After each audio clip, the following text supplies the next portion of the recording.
नमस्कार साथियों, वेदांश की कहानियाँ यूट्यूब चैनल में आपका हार्दिक स्वागत है।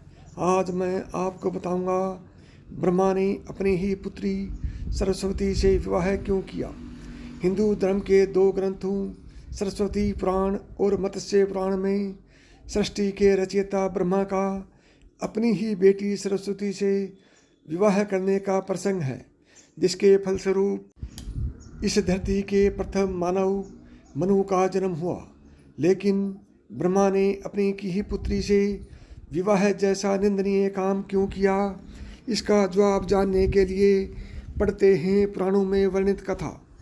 सरस्वती पुराण और मत्स्य पुराण में वर्णित कथाओं में कुछ भिन्नता है, इसलिए हम आपको दोनों कथाओं से अवगत करवा रहे हैं।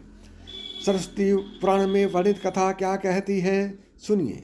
सरस्वती पुराण के अनुसार सृष्टि की रचना करते समय ब्रह्मा ने सीधे अपने वीर्य से सरस्वती को जन्म दिया था। इसलिए ऐसा कहा जाता है कि सरस्वती की कोई माँ नहीं, केवल पिता ब्रह्मा थे। सरस्वती को विद्या की देवी कहा जाता है, लेकिन विद्या की यह देवी बेहद खूबसूरत और आकर्षक थी कि स्वयं ब्रह्मा भी सरस्वती के आकर्षण से खुद को बचा कर नहीं रख सके और उन्हें अपनी अर्धांगिनी बनाने पर विचार करने लगे। सरस्वती ने अपने पिता की इस मनोभावना को भांपकर उनसे बचने के लिए चारों दिशाओं में छिपने का प्रयत्न किया, लेकिन उनका हर प्रयत्न बेकार साबित हुआ। इसलिए विवश होकर उन्हें अपने पिता के साथ विवाह करना पड़ा। ब्रह्मा और सरस्वती करीब 100 वर्षों तक एक जंगल में पति पत्नी की तरह रहे।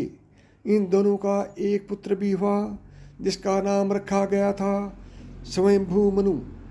मत्स्य पुराण में वर्णित कथा क्या कहती है, अब उसको भी सुन लीजिए।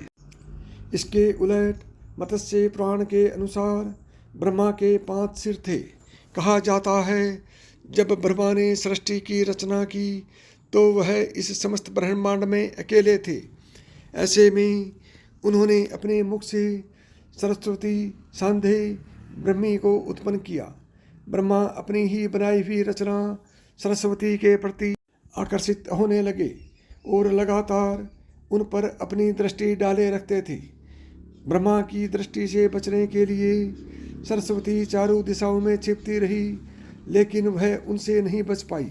इसलिए सरस्वती आकाश में जाकर छिप गई, लेकिन अपने 5वें सिर से ब्रह्मा ने उन्हें आकाश में भी खोज निकाला और उनसे सृष्टि की रचना में सहयोग करने का निवेदन किया। सरस्वती से विवाह करने के पश्चात सर्वप्रथम मनु का जन्म हुआ।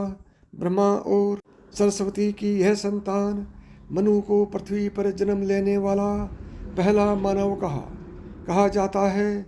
इसके अलावा मनु को वेदों, सनातन धर्म और संस्कृत समेत समस्त भाषाओं का जनक भी कहा जाता है। साथियों, यह कहानी आपको कैसी लगी कमेंट करके बताएं, और अभी तक आपने वेदांश की कहानियाँ यूट्यूब चैनल को सब्सक्राइब नहीं किया है तो अभी सब्सक्राइब करें। नमस्कार दोस्तों, जय श्री कृष्ण।